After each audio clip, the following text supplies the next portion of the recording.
There is no power structure between Ralph Abernathy and Jesse Jackson.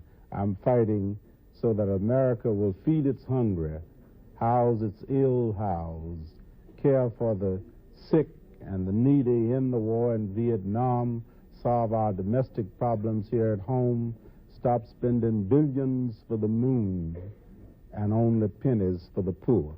This is our program in SCLC. Thank you. The next question. Sure. I don't care about, the whole concept of a power struggle between two black folks, neither one having any power, is absolutely ridiculous, and points out the basic problem that confronts all organizations that have been speaking here, other than CORE. Even the Muslim harangue did not deal with the basic problem of the black man's powerlessness. Black people don't have any power. Abernathy and Jesse Jackson can wrestle from here to Los Angeles. They're still not dealing with power. Black people are powerless. They've been put outside of the whole white power structure, and all the organizations, NAACP, Urban League, SCLC, National Council, Negro Women, all of them are talking as though black people have power.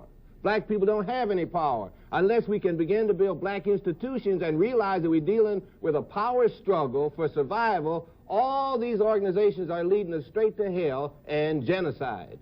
And Dr.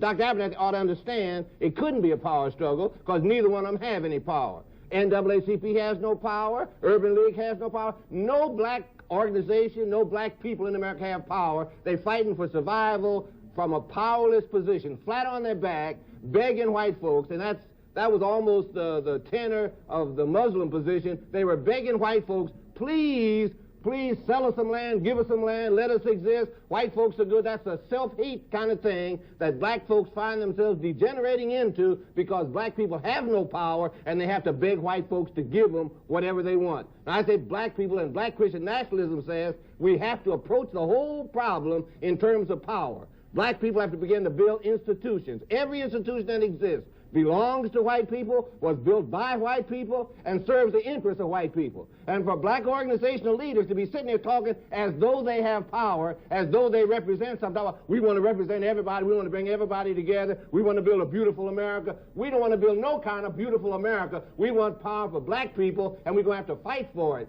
It demands confrontation and the willingness to do anything necessary to get power. And we got to take it away from white people. White people are not going to give black people anything.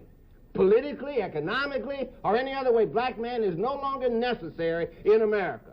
And the white man is hell-bent on genocide. So we have to understand we've got to build institutional power to deal with the white man who has decided to destroy it. The next question is for the panel from Reverend Leo Johnson in Las Vegas, Nevada. What do you envision as the major issue facing the black community? Having identified the issue, of all of the announced and unannounced presidential candidates, who do you assume would work to alleviate the problem? Obviously, we got to face one thing. All the questions are growing out of the same distortion of the truth. No president has any power. America is not run by presidents, but by people whose names are never even in the newspaper. They're run by a white institutional establishment, and the institutions control how people act. We've elected this president to keep us out of war and this one to keep us out of war, and we stay in war because the president has nothing to do with any kind of decision. So for black people to be sitting around trying to pick a president who's going to solve the black man's problems is totally ridiculous. The black man's got to solve his own problems, and the president is not going to do it for him.